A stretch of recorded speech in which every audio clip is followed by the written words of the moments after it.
अगली खबर जुड़ी है इतिहास से। हाल ही में राजस्थान के जैसलमेर में एक महत्वपूर्ण आर्कियोलॉजिकल खोज की गई है, जिसके अंतर्गत एक ऐसा स्थान मिला है जो 4500 साल पुरानी हड़प्पा सभ्यता के समकक्ष है। और यहाँ से मिले हुए उपकरण और मृदभांड हमें उस समय से जोड़ते हुए दिखाई देते हैं।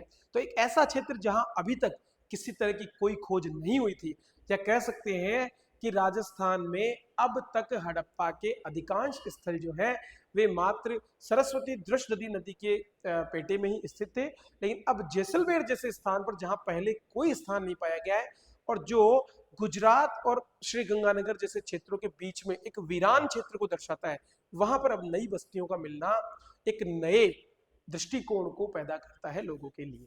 तो वैज्ञानिकों ने इस जगह पर खोज की और यहाँ पर बहुत से मृद भांड और उनके साथ साथ बहुत से उपकरण भी मिले हैं। इन पर हम विस्तार से थोड़ा सा बात करते हैं। तो जैसलमेर जिले की रातड़ियारी डेयरी, ये नाम आप याद कर लीजिए।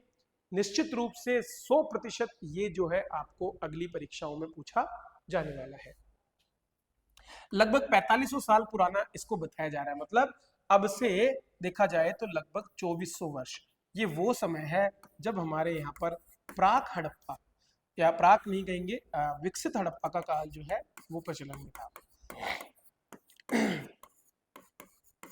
विकसित हड़प्पा का मतलब है जब हड़प्पा सभ्यता पूर्ण रूप से अस्तित्व में आ गई थी और अपने चरमोत्कर्ष पे थी, जब हमारा विदेश की बहुत सी संस्कृतियों के साथ में व्यापार और आसपास के क्षेत्रों में स्थानीय व्यापार फल फूल रहा था, जब यहाँ राजनीति और धर्म के एक उच्च मानक और स्तर को प्राप्त कर लिया गया था।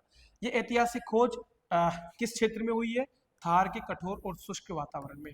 तो कह सकते हैं कि उस समय यहाँ पर जल संबंधी बहुत सी सुविधाएं उपलब्ध रही होगी, जिसकी वजह से यहाँ पर बस्तियों का विकास हो पाया। ये ऐतिहासिक खोज राजस्थान विश्वविद्यालय के इतिहास और भारतीय संस्कृति विभाग के शोधार्थी दिलीप कुमार सैनी, पार्थ जगानी, चतर सिंह जाम, जीवन सिंह खरकवाल, डॉक्टर तमेक पवार और डॉक्टर रविंद्र देवड़ा और प्रदीप कुमार गर्ग की टीम के द्वारा किया गया है। देखते हैं कि यहाँ से मिला क्या है। तो अगर बात करें तो यहाँ से बड़ी मात्रा में लाल लेप युक्त मृतभांड, ठीक है, तो रेड कलर्ड जो पॉटरी है वो हमको यहाँ से मिल रही है, जो उसी तरह की है जैसे कि मालवा और बाकी कल्चर्स के अंदर हमको मिलती है। यहाँ से हमें घड़े मिले हैं, कटोरे मिले हैं, और परफोरेटेड जार जो है, अर्थात जो सुराइयाँ हैं, वो भी यहाँ से हमको मिल पाई है। दोस्तों चर्ट पत्थर जो है उसके यहाँ से बहुत से ब्लेड मिले हैं, ठीक है, मिट्टी और शंख की चूड़ियां मिली है, त्रिकोणीय और इडली आकार के टेराकोटा केक मिले हैं, पीसने घिसने के पत्थर और भट्टियों के अवशेष भी मिले हैं। यहाँ से एक भट्टी के भीतर कॉलम नुमा एक संरचना मिली है जो मोहनजोदड़ो और गुजरात के कौनमेर जैसे स्थलों से समानता रखती है। इसके अलावा यहाँ से वेज आकार की ईंटें भी मिली है, और ये हड़प्पा कालीन गोलाकार संरचनाओं के निर्माण में प्रयुक्त होती थी। गोलाकार संरचना मतलब जैसे कुएं हो गए, ठीक है, या बाकी जो चीजें होती थी उनमें इनका प्रयोग किया जाता था, ठीक है। वेज आकार की ईंटों का मतलब होता है कुछ इस तरह की ईंटें होना।